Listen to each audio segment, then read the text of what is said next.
ये ठीक है तेरी खैर है सही। अच्छा दाची भी देना खड़े जी दाची भी जाने खड़े दू है दाची खड़ी से भैया माल ही बता पे। अच्छा जी तो दाची क्यों खांदी है दाची मैं दाची यार पसंद है तेरे वास्ते कितना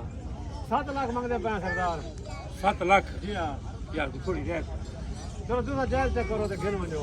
फाइनल लगा कितना दी 6.5 लाख दी। नहीं कितना नहीं गाड़ी कितने कर दिए ये बस है मेरे तो बाल गए ना वसूख होती मेले तो बड़ा महंगी थी तो मैं तो आज घर वाले आज सूप होती नहीं ना बस 10 12 या 15 दिहां दे का वसूख है 10-15 नहीं बैग करती जी हां जी हां धंधे की में हो दाची ठिकी है ठीक है हां ठीक नेश नहीं तैयार है ना नेश ने थे अच्छा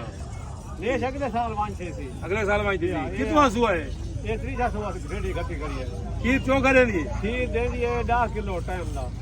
टाइम तो कितने दफा रोंदे हो दाची फोन चला दे डूब जिया रहे घंटे बाद दू बाद त्रै बाद और पारी मिसाले दिवार दी दो ना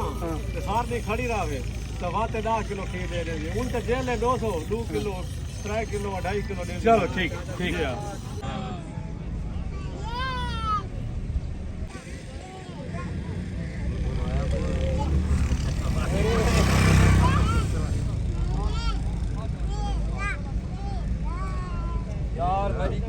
सही इवें तो जेड़े पासे दीद वैसी उठी उठिन सही हदे निगाह तक उठिन सही देख रंगे ते सही ये लक्की मरवत में ना पिए पेशावर लक्की मरवत में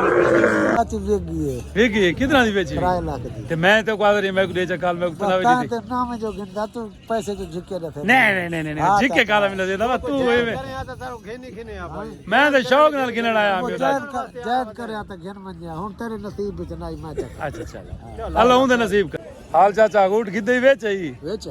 कितना दा 5 लाख कपई दे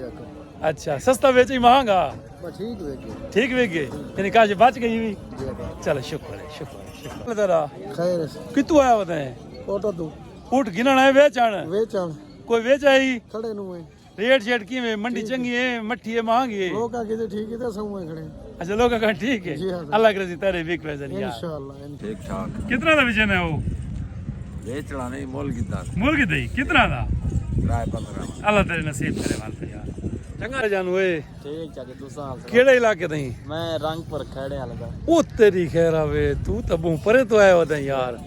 अच्छा ऊट बेचण आया होता जी वेचण है वाला चोखे पैसे मंगदा कणी तोरे देओ तो दे 2 लाख मंगदा खड़ा यार रेस है कितना दा यार तू सन जायज करो चा कोई तू यार को जायज करता सा गिन दे यार काट इस मंडी से बिकदे पैंसी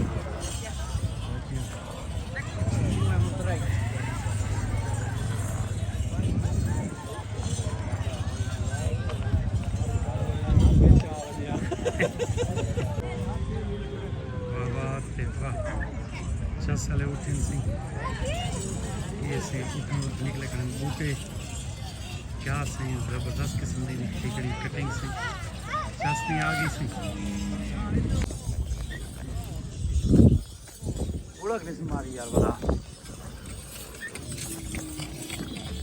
इसके बुर्दे खड़े